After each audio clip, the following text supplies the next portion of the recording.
Hello everyone, how are you doing? This is MD Tech here with another quick tutorial. In today's tutorial, I'm going to show you guys how to go about disabling your laptop keyboard on your Windows 10 computer.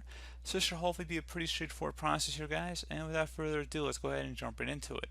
So pretty straightforward process. All you have to do is go ahead and open up your start menu, type in Device Manager. Best result should come back with Device Manager. So go ahead and left click on that to open it up.